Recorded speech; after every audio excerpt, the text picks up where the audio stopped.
Imaginez, vous êtes en avril 2027 et pour le deuxième tour, vous avez deux choix uniques, Bardella ou quelqu'un d'autre. Pour qui allez-vous voter ? Il y a fort à parier que si vous êtes sur cette chaîne, vous allez voter pour Bardella.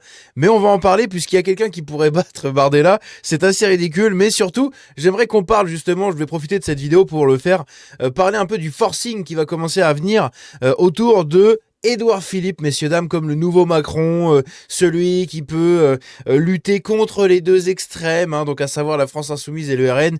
Bref, au secours, on va en parler de tout ça dans cette vidéo, vous allez voir, ça va être assez ridicule, et j'ai peur, hein, vraiment, c'est ce genre de truc où je me dis, oui, le RN a de grandes chances de passer, mais Bardella, au secours, quoi.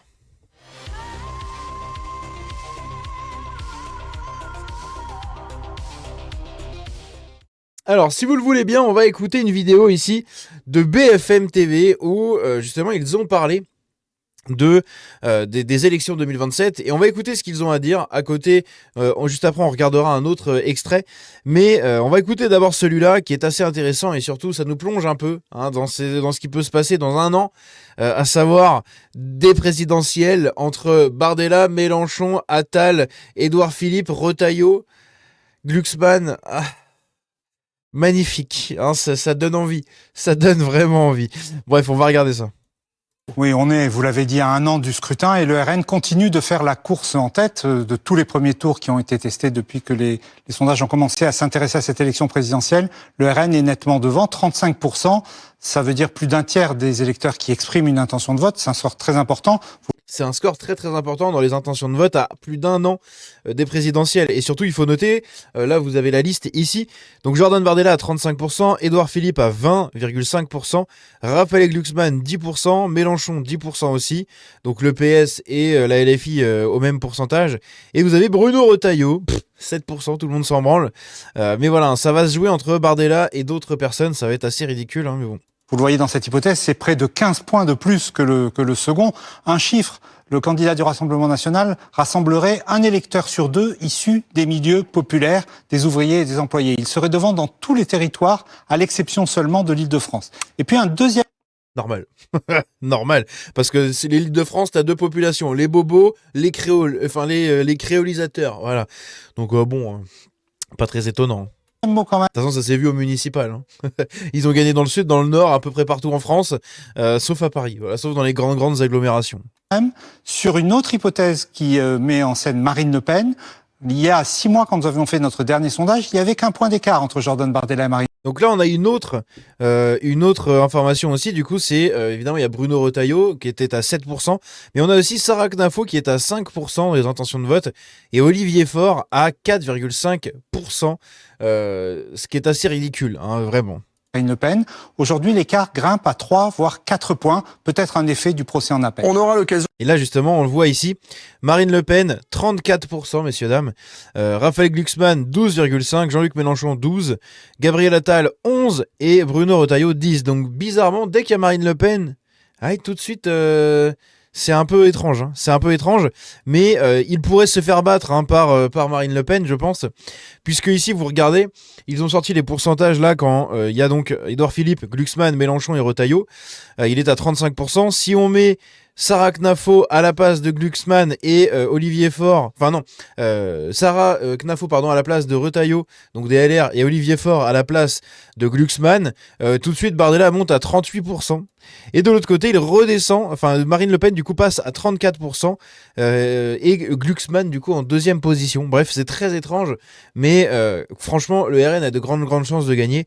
Mais voilà, vous aurez le choix entre du macroniste, du socialiste ou le RN. Voilà, c'est tout. Marine Le Pen. J'aimerais qu'on revienne au cas de figure précédent, puisque ça, c'est un autre enseignement de ce sondage BFM TV, La Tribune, exceptionnel, sondage sur l'élection présidentielle. Édouard Philippe à 25,5%. Est-ce qu'il a déjà été aussi haut, l'ancien Premier ministre? Alors, Bah non, parce qu'il y avait Macron. Il était à 20,5 dans la première hypothèse où il n'y avait qu'un seul candidat, où il y avait 2 candidats de la droite et du centre. Il est à 25,5 dans une hypothèse où, vous le voyez, on a pris le pari qu'il n'y aurait qu'un seul candidat du bloc central. Bruno Retailleau a disparu. Ce n'est pas le cas. Et on voit que Bruno Retailleau, qui était crédité de 7 points dans la première hypothèse, Édouard Philippe récupère une partie de ses voix, mais pas toutes les voix. Mais évidemment, ce score lui créerait une dynamique qui lui permettrait d'être sur la deuxième place de manière assez large. C'est intéressant de voir cette progression d'Édouard Philippe. L'année a été dure pour le maire du Havre, après avoir pris ses distances pour le moins sèchement, certains diront avec maladresse, par rapport au président de la République. Dans toutes les enquêtes, que ce soit des intentions de vote, que ce soit dans les enquêtes d'image, on voyait l'étoile du maire du Havre comment dire, s'assombrir un petit peu, excusez-moi, s'assombrir un petit peu. Là, il y a depuis... Voilà, donc ça va être ce qu'on va bouffer pendant je ne sais combien de temps, jusqu'au présidentiel.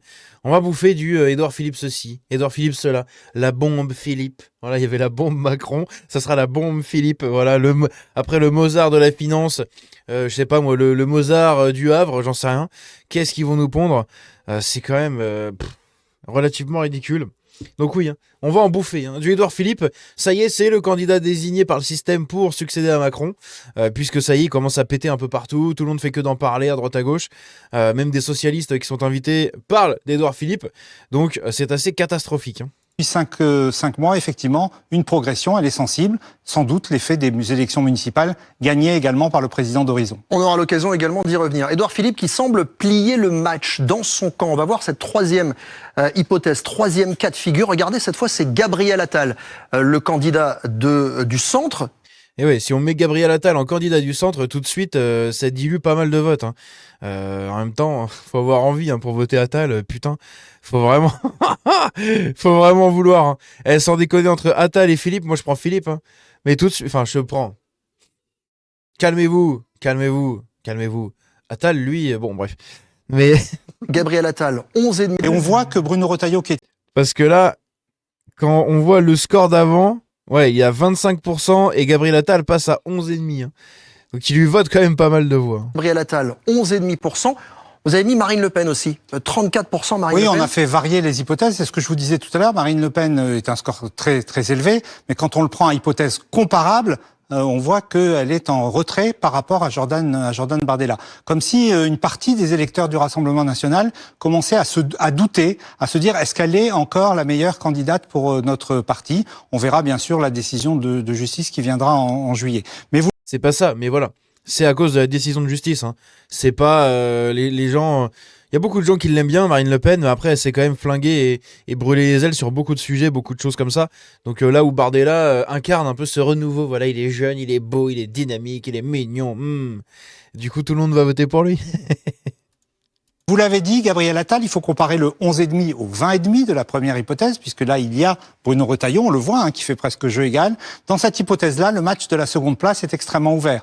Que ce soit entre Raphaël Glucksmann et Jean-Luc Mélenchon, que ce soit entre Gabriel Attal et Bruno Retailleau. On voit bien qu'on est dans une hypothèse, de toute façon, où les scores sont assez fragmentés et où l'incertitude serait très forte. On voit d'ailleurs dans toutes les hypothèses que la gauche reste un peu atomisée. Il y a au moins 4 candidats de gauche sur la ligne de départ. Le candidat du Parti communiste, Fabien Roussel. Jean-Luc Mélenchon, évidemment. Je dirais que la fusée Jean-Luc Mélenchon n'a pas encore décollé. La fusée Jean-Luc Mélenchon, la bombe Macron, la fusée Mélenchon. Il n'y aura jamais de trucs comme ça, il n'y aura jamais la bombe Le Pen. Non, la bombe, on lui a posé dans sa maison quand elle était petite. Voilà où elle est, la bombe Le Pen. C'est un truc de fou, sans déconner. Le forcing qui commence à arriver là, c'est parti. On va nous bourrer ça au forceps là. Allez, vas-y, vote le centre là. T'as aimé ça le centre pendant 10 ans. Tiens, t'en vas reprendre encore pendant 5 ans. Ça va bien se passer, mon ami. On sait qu'il fait des campagnes qui le font progresser au moins. Un candidat pour l'instant testé des écologistes ou de ses alliés. Nous avons testé une hypothèse avec François Ruffin qui totaliserait 7% 8% des suffrages. Et puis un candidat du Parti socialiste entre Raphaël Glucksmann, qui sort premier de ces 3 candidats testés pour le Parti socialiste, Olivier Faure ou François Hollande. François Hollande, voilà. On aura le choix entre Bardella, Gabriel Attal, Bruno Retailleau, François Hollande, Glucksmann. Mais le niveau le niveau des élections pour 2027, c'est terrifiant. Mais vraiment, c'est terrifiant, c'est incroyable. Ici, on va écouter ce qu'a à nous dire Jean-Paul Tanguy. Et pendant 55 secondes, donc 55 secondes de Jean-Philippe Tanguy, il faut s'accrocher. On va écouter ce qu'il a à dire et on terminera la vidéo là-dessus. Le bilan Macron, c'est le bilan Philippe. Ah ben c'est absolument le pire de Macron, c'était Philippe. Édouard Philippe, c'est le pire d'Emmanuel Macron. Le foudroyeur de Gilets jaunes. Le 80 km/h, la gestion du Covid absolument lamentable. Malheureusement, la liste est longue. La crise de l'agriculture. Vous savez, ce qu'on vit aujourd'hui, les affaires de la France, c'est quand même un paquebot. Hein. C'est vrai qu'entre lui, Castex, etc., putain, ça en fait. Hein. C'est quand même incroyable. Hein. Macron, pour ça, putain, c'est ouf. Hein. Les décisions que vous prenez en 2017, vous les sentez souvent au deuxième mandat. Bon, bah donc tout ce qu'on sent au deuxième mandat de M. Macron, c'était les décisions prises avec Édouard Philippe. Par exemple, la ruine des comptes publics. Tous les rapports de la Cour des comptes entre 2017 et 2020 sont très clairs. M. Philippe a cramé la caisse. Il a fait de la dépense publique et il s'en est sorti que parce que la Banque centrale nous prêtait de l'argent à des taux zéro, voire des taux négatifs. Donc tout ça, je suis très serein sur la capacité de Jordan Bardella, Marine Le Pen d'aller démontrer, débusquer les mensonges de M. Philippe. Et puis qu'est-ce qu'il propose ? Pas très convaincu, moi, mais bon, bref. La retraite à 67 ans, c'est sa première mesure. Donc je pense pas que les Français veuillent la retraite à 67 ans, en particulier ceux qui travaillent dur. Et surtout, Le bilan Macron, c'est le bilan Philippe. Bah, il va juste falloir, en fait, faire un truc tout simple, dégager tous les fonctionnaires. Voilà, c'est tout. Dans une autre vidéo, probablement celle de ce soir ou je sais pas quand, je vais vous reparler un peu justement de tout ce qui se passe au niveau de la politique, les conseils municipaux qui arrivent et tout. Bref, il y aura pas mal de choses. Et la première décision qui a été prise du conseil municipal de Paris, c'est de recruter donc 36 adjoints au maire. 36 adjoints. Ça représente 2,5 millions d'euros par an uniquement pour financer ces gens, pour leur payer leur salaire. 5 900 balles, ils touchent, les adjoints de Paris. C'est pas mal, hein. C'est vraiment pas mal, hein. Bref, n'hésitez pas à dire ce que vous en pensez dans les commentaires de tout ça. On se dit à la prochaine, prenez soin de vous. Vivement 2027, qu'on puisse bien rigoler parce que je pense qu'il y aura de quoi faire. Alors, il y aura de quoi faire avec les présidentielles et tout, ça va être incroyable. J'ai très hâte. J'ai vraiment très hâte. Au secours, quoi, putain.